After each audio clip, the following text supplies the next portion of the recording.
প্রিয় লিসনার, কেমন আছে সবাই? আশা করি সবাই ভালো আছেন। আমি সরাসরি গল্পে চলে যাব, যেভাবে লেখা আছে সেভাবেই পড়ে শোনাচ্ছি। মুন্না ভাই, নমস্কার। আমি নিপু আচার্য, একটি বেসরকারি এনজিওতে ম্যানেজার হিসেবে কর্মরত আছি। আমি আমার ঘটনায় চলে যাচ্ছি। এই ঘটনাটি 2003 সনের ঘটনা। আমার এসএসসি পরীক্ষার ঠিক 1-1.5 মাস আগের ঘটনা। এই দুনিয়াতে লোকাচার লৌকিকতা যেমন আছে, তেমনি অলৌকিকতারও কমতি নেই। আমি মানুষ পোড়ানোর সাথে জড়িত। এটা কোনো সাধারণ কাজ নয়।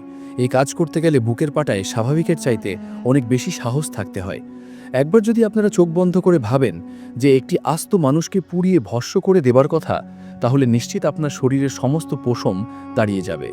আমাদের পাশের বাসায় সেই ছোটবেলা থেকে দেখে আসছি, বালা ডাকনাম ভক্ত বলে এক বৃদ্ধা মহিলা তিনি থাকতেন। বয়স আনুমানিক 80 বছরের মতো। ওনার স্বামী মারা গেছেন স্বাধীনতা যুদ্ধের কিছুদিন পরেই। তাই জন্ম থেকেই ওনাকে সাদা শাড়ি পরা এবং চুলে জাস্ট ছোট করে ছাড়দাল অবস্থাতেই দেখে আসছি। এই জগতে ওনার এক মেয়ে ছাড়া আর কেউ ছিল না। সেই মেয়ে থাকতেন ওনার বাড়ি থেকে অনেকই দূরে। তাই উনি বড়শি দিয়ে পুকুরে ও খালে মাছ ধরতেন এবং ওই মাছ দিয়ে অধিকাংশ সময় খাওয়া দাওয়া করতেন। এই কারণে তাকে অনেকে মেছো পিশাচ বলেও ডাকত।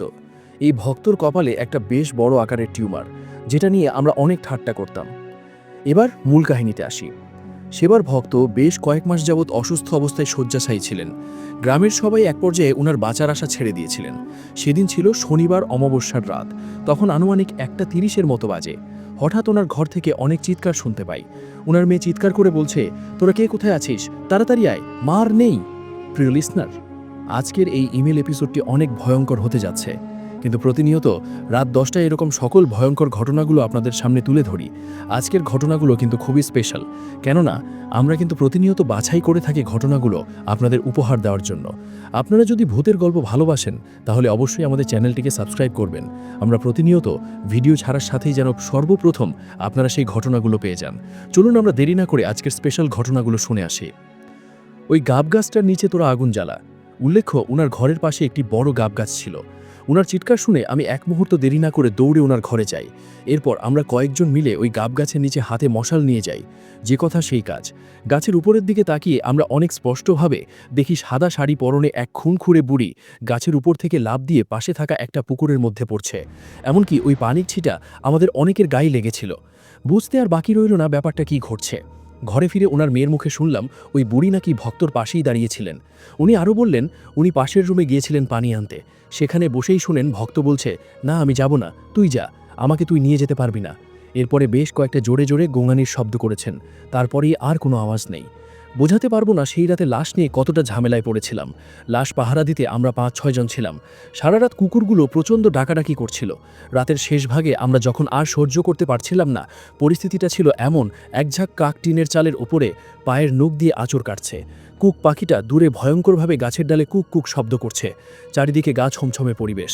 যে স্থানে লাশ শোয়ানো ছিল, সে স্থান বরাবর টিনের বেড়ার বাইরে দাঁড়িয়ে ওই বুড়ি করুণ সুরে কাটছে। কি যে বীভৎস সেই কান্নার সুর, কাউকে বোঝাতে পারবো না আমি। উনার মেয়ে হঠাৎ চৌখাটের ফাঁকায় দেখছেন জলজল করছে দুটি চোখ। এক দৃষ্টিতে বাইরে থেকে লাশের দিকে তাকিয়ে আছেন। চিৎকার করে উনি বেরিয়ে গেলেন ঘর থেকে। এক পর্যায়ে লাশ একা রেখে আমরাও বের হয়ে আসতে বাধ্য হয়েছিলাম সেই রাতে। আজানের শেষে ভোরের আলো ফুটতেই বাড়ির কয়েকজন মুরব্বী লাশের কাছে গিয়ে দেখি লাশের মাথার বেশিরভাগ অংশই খাওয়া এবং লাশটা নিচুভাবে পা সমান করে বসে আছে। বুঝতে বাকি রইল না রাতে কি হয়েছে। বিকেল 4টের দিকে শ্মশানে লাশ পোড়ানোর জন্য তুলেছিলাম। শেষ হতে রাত 10টা বেজেছিল। তখন আমি বুঝতে পারিনি আমাদের ভাগ্যে কি ভয়ঙ্কর পরিণতি অপেক্ষা করছে। তবে অনেক মুরব্বী সেদিন বলেছিল যে ভক্ত বারের দোষ পেয়েছে, সবাইকে একটু সাবধানে থাকতে হবে। কিন্তু তাদের কথা আমি আমলেই নেইনি। যেখানে ওই শ্মশানটা ছিল ঠিক তার বিপরীতে 15-20 হাত দূরে আমার শোবার ঘর ছিল আমার। তখন গভীর রাত, মিটমিট করে হ্যারিকেন জ্বালিয়ে রাখা হয়েছে আমার রুমে। সবাই ঘুমে আচ্ছন্ন। হঠাৎ কোনো এক শব্দে আমার ঘুম ভেঙে যায়। ঘরের চৌখাটতে বাইরে যোগ যেতেই আমি স্পষ্টত দেখি আমার রুমে সাদা একটা বিড়াল প্রবেশ করলো। পরক্ষণে সেই বিড়াল গাব গাছে থাকা বিভৎস সেই বুড়ির রূপ নিল। ভয়ঙ্কর সে চেহারা, মুখে তাজা রক্তমাখা, হাতে ছিল একটা আধ খাওয়া মানুষের মাথা। ওই মাথাটার উপরের দিকে একটা বড় গোল টিউমারের মতো। এবার আমার আর বুঝতে বাকি রইল না এটা ভক্তর খাওয়া সেই মাথা। এবার এটা ধীরে ধীরে আমার খাটের সামনে এগোতে লাগলো। এক পর্যায়ে ওই মাথাটা আমার খাটের উপরে হাত দিয়ে আমার বুকের উপরে নিয়ে বসে। আমার মুখের সামনে মাথাটা এগিয়ে দিয়ে বলে, ওটাকে খেতে। ততক্ষণে আমি মৃত্যুর শেষ ভাগে পৌঁছে গিয়েছি।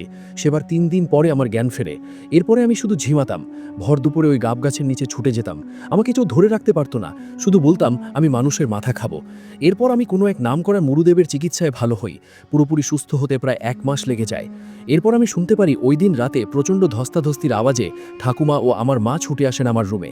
এসে দেখেন আমার বিছানায় আমার শরীরের নিচে তাজা রক্ত লেগে আছে। কিন্তু ওনারা আমার শরীর মোছানোর পর অবাক হয়ে দেখেন কোথাও বিন্দুমাত্র কাটাছেঁড়া নেই। তবে এই তাজা রক্তগুলো কোথা থেকে আসলো? আজও এর উত্তর খুঁজে পাইনি। এত কিছু হওয়া সত্ত্বেও মানুষ পোড়ানোর নেশা আমার কাটেনি। এ এক ভয়ঙ্কর নেশা। আজও প্রশ্ন জাগে, তবে কি অলৌকিকতার কাছে আমরা মাঝে মধ্যেই বেপরোয়া এক লৌকিক জগতের মানুষ বলে বাধা পড়ে যাই? এই লৌকিক মানুষ জগতের মানুষ বলে? এই প্রশ্নটা দিয়ে তিনি শেষ করেছেন। তো কেমন লাগলো বন্ধুরা, সেটা অবশ্যই কমেন্টে জানাবেন। সবাই ভালো থাকবেন। আল্লাহ হাফেজ।